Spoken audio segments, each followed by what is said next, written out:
Welcome to Inner Compass. I'm Karen Saupe. Imagine being defined by the worst thing you've ever done. We do that all the time with ex-prisoners. Maybe the first step in helping them rejoin society successfully would be to give them a new name. Today's guest suggests returning citizen, and he has a number of other good ideas for ways to help make this transition successful. Join us on Inner Compass. From the campus of Calvin College, this is Inner Compass, exploring how people use faith and ethics to guide them through critical issues of today. My guest today is Harold Dean Trulear of Howard University School of Divinity, who is also a fellow at the Center for Public Justice in Washington, D.C., and a consultant to many faith-based community development organizations. Welcome. Glad to have you with us. Good to be here. About 700,000 prisoners are released from prison and re-enter society each year, and they face a number of difficulties. Our justice system is set up with the idea that you do the crime, you do the time, you're even, and you're done, and you've got a clean slate, except it really doesn't work that way, does it? It doesn't. One of the things that people, the phrase that we use is you've paid your debt to society. Right. And you really haven't. There are things that we call collateral sanctions that men and women who are returning from incarceration face that make it very difficult to make the transition. They normally fall into 4 different areas. One area is housing. It's very difficult for them to find places to live. In most states, if you have a felony conviction, you can't live in public housing. Mm-hmm. So if you were living in public housing when you were incarcerated, you can't go back home. Wow. Another area in which there are sanctions are in the job market. There are a number of jobs that are closed to you if you have a conviction. In Florida, for example, 49% of all the jobs are off limits to people with felony convictions, including such dangerous professions as being a barber or a cosmetologist. Well. Yeah, and the rationale is that those are both professions where the state gives you a license to carry scissors. I've not seen too many mass murderers in the barber shop lately, but at any rate, that's a second area, the collateral sanctions, economic sanctions. And then there's also education. There are certain federal grant opportunities that are denied to people with criminal records. And then there's the citizenship sanction, and that's each state's ability to control whether or not people with felony convictions are able to vote in state, county, and municipal elections. So you have those 4 very concrete sets of sanctions in addition to the stigma, the shame of incarceration. In fact, in the work that I've been doing with the Andy Casey Foundation on reentry, we've made the choice, actually following the lead of folks in Detroit, to stop using the term ex-offender. Instead, you call them returning citizens. Yeah, and we do that for 2 reasons. One is that we don't think anybody should be defined by, what they used to be. Right.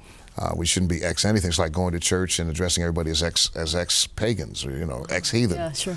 And one example of that, Lonnie McLeod, who was a student of mine at Sing Sing. I taught at Sing Sing for 8 years, which was another place where I developed a real sense of empathy for incarcerated persons. And Lonnie, who spent 12 years in the New York State system, did his seminary degree with us I was at New York Seminary at the time. Did a seminary degree with us while incarcerated. While in prison? Yeah. At Sing Sing? At Sing Sing. Wow. In fact, that program is still going strong, yeah. And once he was released, he became a United Church of Christ pastor. He has his doctorate now. He's on the seminary faculty.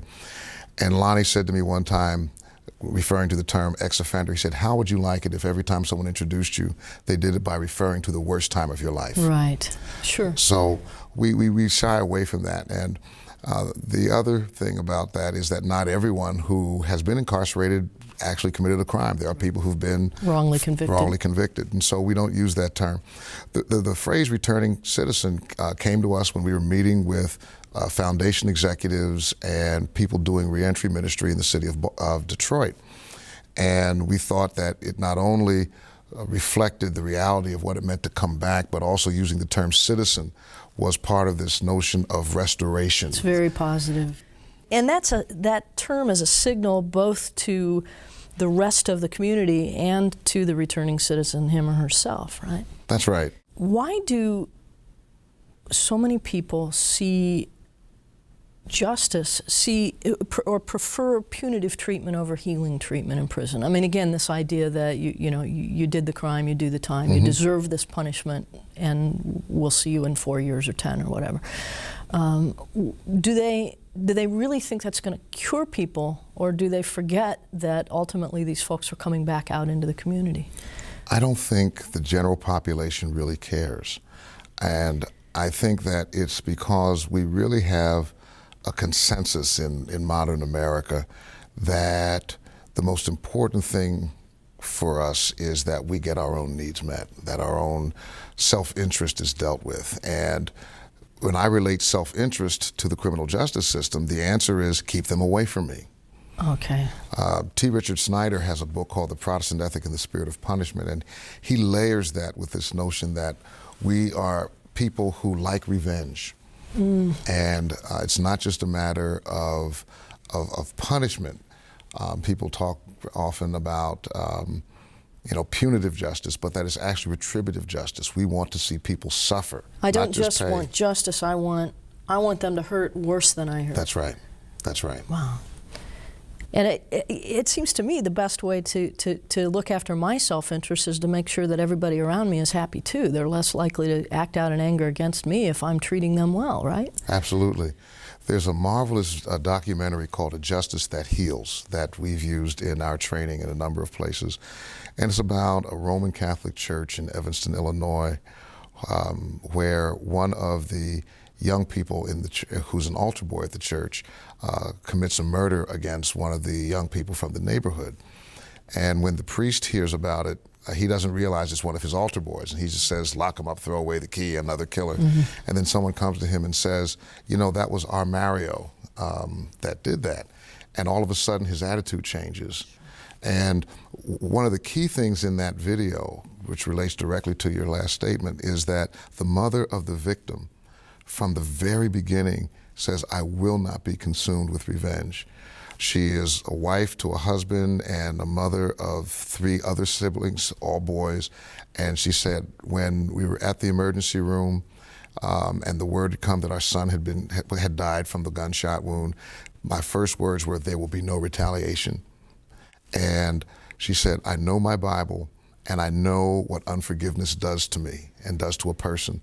And so I chose to be forgiving from the very beginning, and some of that has begun to seep into the rest of the family. The punchline of the movie is that this woman whose son was killed begins to write her son's killer, actually visits him. He, by this time, has developed a sense of remorse. And in their conversation, when they meet, she says to him, whether you like it or not, you're a part of this family now. You've made yourself a part of this family by killing my son. Oh my. And since you're a part of this family, it's my responsibility to help you get better. That helps me to help you, and I'm very selfish about it, yeah. To forgive is the forgiver does as much for him or herself as for the person they're forgiving, right? I mean, yes. To be able to unburden yourself of that hate and hostility is a marvelous thing. It is. But you said in this case the offender developed a sense of remorse.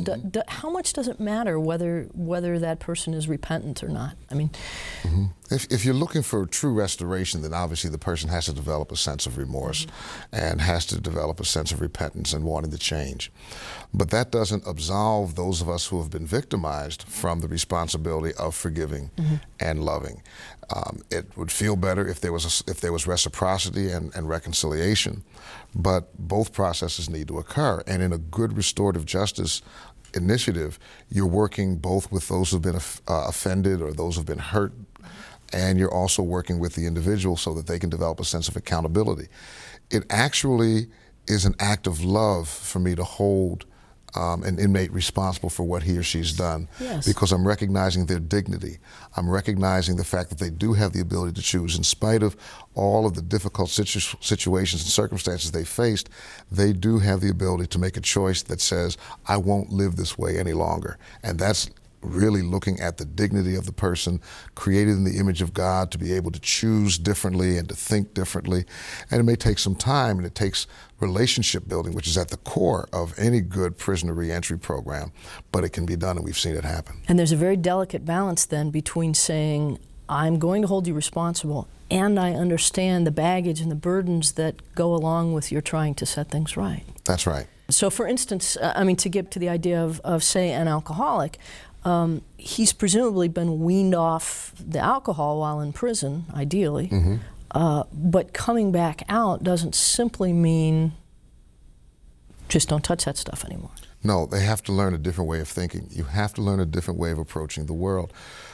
For alcoholics, they've learned that when the alcohol is available, when they have the choice, and that's not to say that substances are not available while they're incarcerated, but they've learned a pattern of behavior that says when things get tough, this is how I respond.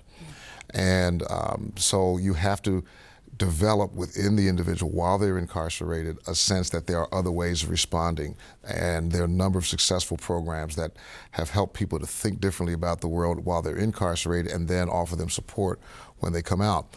The same is true, for example, for violent behavior. A number of people who have violent convictions have learned that violence is a way of being successful.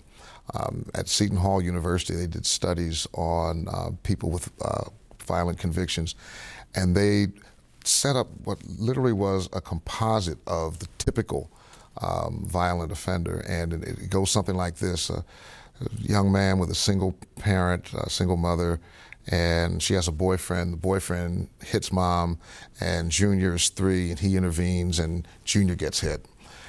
Junior's 6 years old, mom has a boyfriend, the boyfriend hits mom, Junior intervenes, and Junior gets beat up. Now Junior's 9, same scenario, mom gets hit, he intervenes, and he gets hit.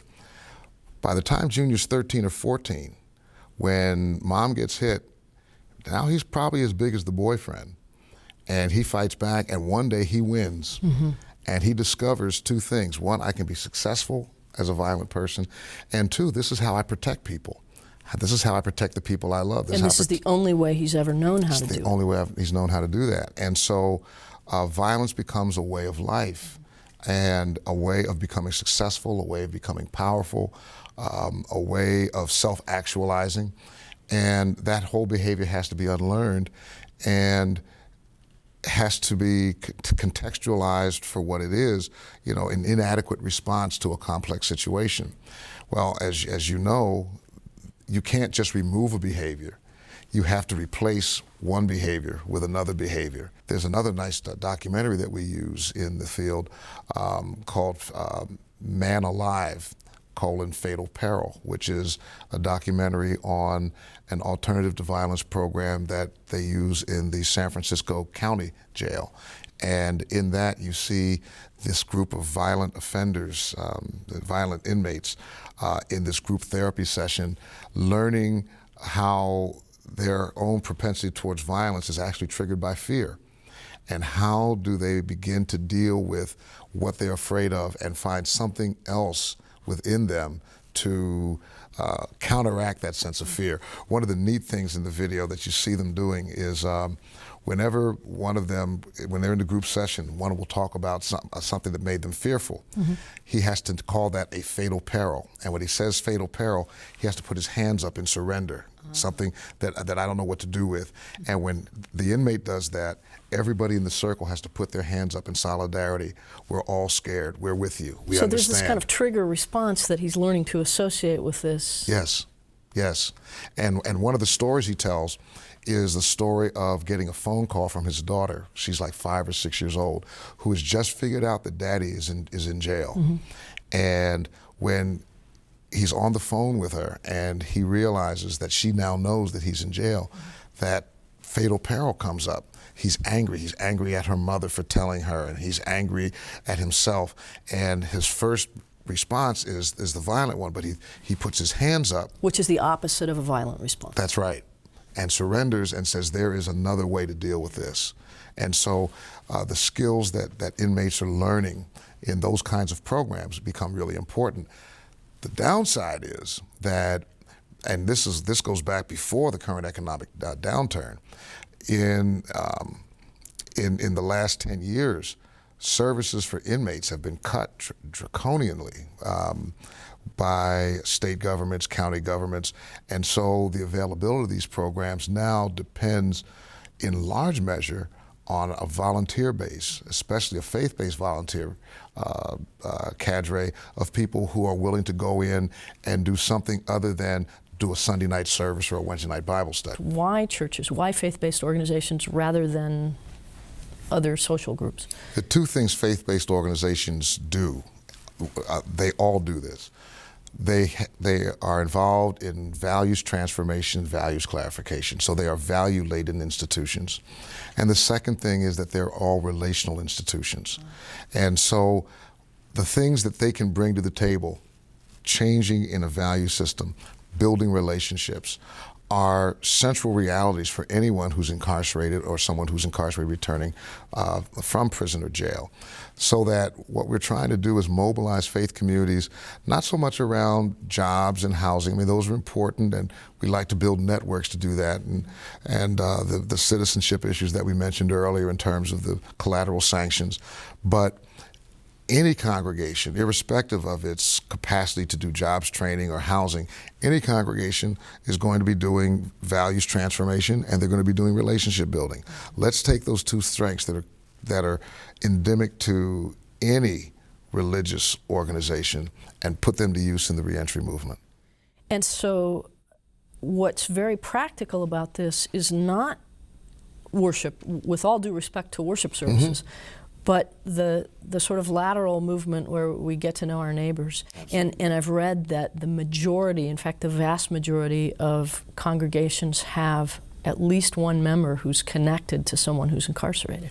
That's right. The lowest number we've seen is 70%. And so, and in certain communities, the number would be 100%.